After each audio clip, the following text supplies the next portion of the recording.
Okay, Ingwenya Mineral Processing, it's a mid-tier company that was incorporated in 2016, mainly to service the mining industry in designing and building and operating and maintaining mineral processing plants on behalf of the mining houses.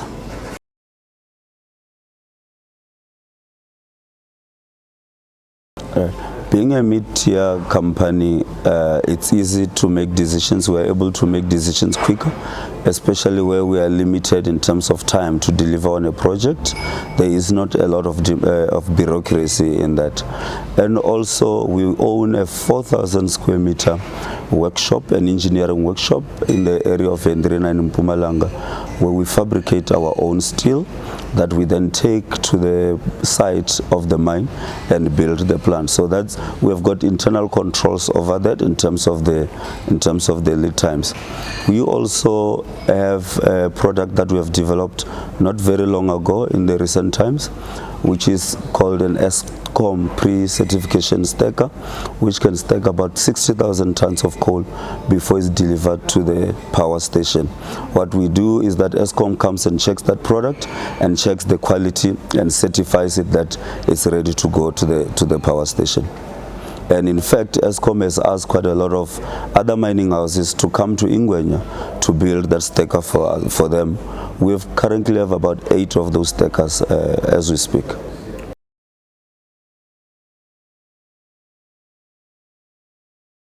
A lot of mid-tier mining companies like ours are challenged in terms of cash flow and capital.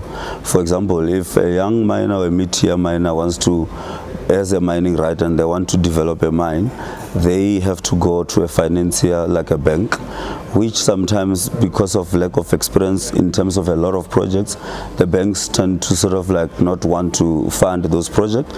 And if they do fund, they want a skin in the game. What they normally do is that they will ask you to get a shareholder, a big brother who can come with the cash, but you end up having to dilute your stake or your shareholding in that business. That means that you don't end up getting as much as you could get because you have to share with the others. But also, I think recently we've had challenges with the rail network. We all know that it's been a big issue. Trains are not moving and trucks end up being on the road. And we know that a lot of trucks, especially going to Richards Bay, they get stopped. The port is full of the trucks. It takes long to load. So most of the companies that are buying will sort of like wait, and that delays your cash flow as well.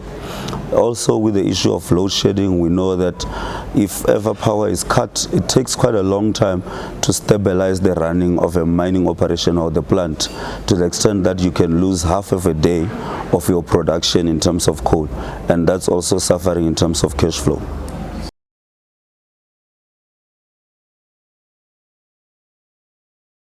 In fact, we have done quite a few coal exploration or coal studies, conceptual studies and plant designs in Botswana recently.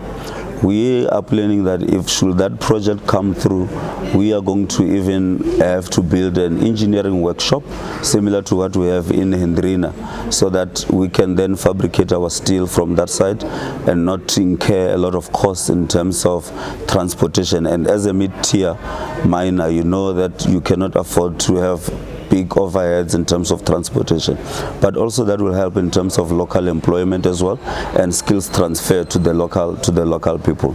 We have also been looking at other commodities such as gold, platinum around Zimbabwe. We have also been looking at gold as well in the northwest region. As you know, we are mainly in the Mpumalanga region and KZN for coal and in Limpopo, but we want to branch out in some of the regions of South Africa and outside of South Africa.